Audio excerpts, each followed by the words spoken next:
పచ్చడి పెట్టిన ప్రతిసారి కుదురుతుందో లేదో అని భయమేస్తుంది. ఎందుకంటే నేను అంతకుముందు ఎప్పుడు పచ్చళ్ళు పెట్టలేదు. జస్ట్ 3 ఇయర్స్ నుంచి పచ్చళ్ళు పెడుతున్నాను. కానీ పెట్టిన ప్రతిసారి పర్ఫెక్ట్‌గా కుదురుతుంది. మీరు ఈ వీడియో చూసి నేను బాగా పెట్టానో లేదో చెప్పండి. అలాగే నాకు నా ఛానల్‌కి సపోర్ట్ చేయండి. మామిడికాయ పచ్చడి పెట్టడానికి ఇక్కడ నేను చిన్న రసాలు తీసుకున్నాను. ఈ కాయలని 1 గంట నీళ్ళల్లో నానబెట్టి మంచిగా తుడిచేసి ఇలా ఆరబెట్టుకోవాలి. ఇక్కడ కూడా తడి లేకుండా తుడిచి ముక్కలు కొట్టుకోవాలి. పచ్చడి బాగా పుల్లగా ఉండకూడదు అంటే ముక్కలు పెద్దగా కట్ చేసుకోవాలి.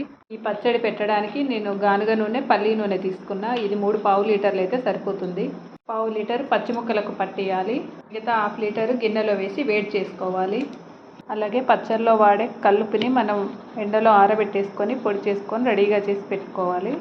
నూనె వేడెక్కేలోపు ఇక్కడ నేను ముక్కల్ని పొడిగుడ్డతో ఎలాంటి డస్ట్ లేకుండా నీట్గా తుడుచుకుంటూ లోపల ఉన్న జీడి, అలాగే జీడి కింద సన్న పొర ఉంటుంది కదా, ఆ పొరను కూడా తీసుకుంటూ నీట్గా తుడిచేస్తున్నాను. ఇలా తుడుచుకున్న వాటిని అన్నిటినీ కూడా మళ్ళీ ఒక గిన్నెలోకి వేసుకోవాలి. పెద్దగా ఉన్న జీడి ముక్కల్ని కూడా 1 కప్పు తీసుకొని పచ్చళ్ళలోకి వేసుకోవడానికి పక్కన పెట్టుకున్నాను. మిగిలిన జీడిని కూడా పారేయకుండా నీడలో ఆరబెట్టి పొడి చేసుకొని 1 గ్లాస్ వాటర్లో 1 స్పూను ఈ పొడిని కలుపుకొని తాగితే బీటువ లోపమున్నా పోతుంది. నూనె వేడెక్కాక స్టవ్ ఆపేసి దీన్ని చల్లార్చుకోవాలి. ఆవాలను ఎండలో పెట్టి పొడి చేసుకోవాలి. జీలకర్ర మెంతుల్ని మాత్రం లైట్గా వేయించి పొడి చేసుకోవాలి. వెల్లుల్లి సగం మిక్సీ పట్టుకోవాలి, సగం అలాగే వేసుకోవాలి. నేను కొలతలు డిస్క్రిప్షన్ బాక్స్లో ఇస్తాను, చూసుకోండి. ఇక్కడ నూనె లైట్గా వేడిగా ఉంది. ఇప్పుడు నేను ఇందులో ఇంగువ వేస్తున్నాను. మిక్సీలో రుబ్బుకున్న సగం ఎల్లిపాయ ముద్దను వేస్తున్నాను. కట్టెగానుగ నూనె వాడేప్పుడు కాస్త జాగ్రత్తగా ఉండండి. స్టవ్ మీద నుండి దించి వేసుకోండి, లేదంటే నూనె పొంగుతుంది. లేదా మొత్తం నూనె చల్లారాకనైనా వేసుకోండి. ఎల్లిపాయలు ఇలా పచ్చిగానే ఉండాలి, అప్పుడే టేస్ట్ బాగుంటుంది. అలాగే ఇందులో కాస్త పసుపు కూడా వేసి మొత్తం కలిపేసుకోవాలి. ఈ పోపులో ఇంకా జీలకర్ర, ఆవాలు, ఎండుమిరపకాయలు కూడా వేసుకోవచ్చు. ఈ కప్పుతో ఈ ముక్కలన్నీ 12 కప్పులు అయ్యాయి. జీడి 1 కప్పు, మొత్తం 13 కప్పులు. ఎప్పుడు పచ్చడి పెట్టినా లోపలున్న జీడి అన్నీ తీసేసి శుభ్రం చేసుకున్నాక పెట్టే ముందు కొలుచుకోవాలి. ఇక్కడ ఈ ముక్కలన్నీ నాకు కేజీ వైజ్ అయితే 2 కిలోలు ఉన్నాయి. ఈ ముక్కలు మెత్తబడకుండా సంవత్సరం పాటు గట్టిగా ఉండాలంటే పచ్చి నూనె పోసి ఈ ముక్కలను తడపాలి. పావు లీటర్ నూనె పోసాను. ఇది జీలకర్ర పొడి, ఇది కొద్దిగానే వేసుకోండి, లేకపోతే ముక్క మెత్తబడుతుంది. మనం ముక్కలని ఏ కప్పుతో కొలుచుకున్నామో అదే కప్పుతో 1 కప్పు ఆవపిండి, పావు కప్పు మెంతిపిండి. ఇక్కడ నేను ఆవాలు, మెంతులు 2 కలిపి మిక్సీ పట్టుకున్నాను, అందుకే 1.5 కప్పు వేస్తున్నాను. 1 కప్పు పొడి చేసి పెట్టుకున్న కల్లుప్పుని వేసుకోండి.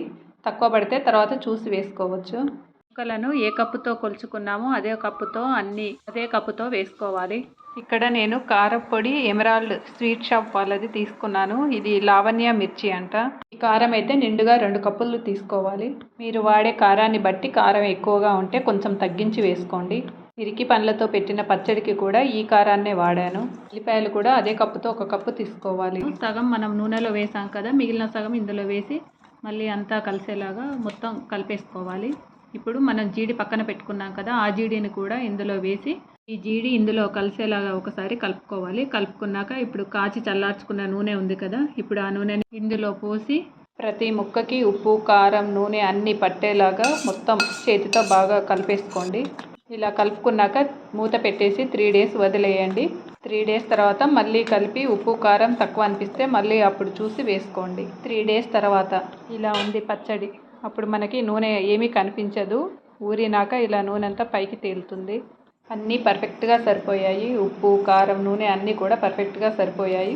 కొత్తగా పెట్టేవాళ్ళు ఉప్పు, కారం కొంచెం తగ్గించి వేసుకొని 3వ రోజు కలుపుకొని ఆ తర్వాత వేసుకోండి. అలాగే ఆవపిండి ఎక్కువగా వద్దు అనుకుంటే 1 కప్పు వేసుకోండి. పచ్చడి పెట్టడానికి వాడే ప్రతి వస్తువు, అలాగే ఇందులో వేసే పదార్థాలు ఏవైనా కూడా ఎండలో బాగా ఆరబెట్టేసుకొని ఆ తర్వాత చేసుకోండి. ఈ జాడీని కూడా తడి తగలని ప్లేస్లో పెట్టండి. అలాగే మనం తీసేటప్పుడు కూడా తడి స్పూన్లు పెట్టకుండా జాగ్రత్తగా, చేతులు కూడా తడి ఉండద్దు. ఇలాంటి జాగ్రత్తలు పాటిస్తే మనకు పచ్చడి అనేది చాలా రోజులు నిలువ ఉంటుంది. అలాగే నా ఛానల్ని సబ్స్క్రైబ్ చేసుకొని ఈ వీడియోని లైక్ చేసి షేర్ చేయండి. Thank you.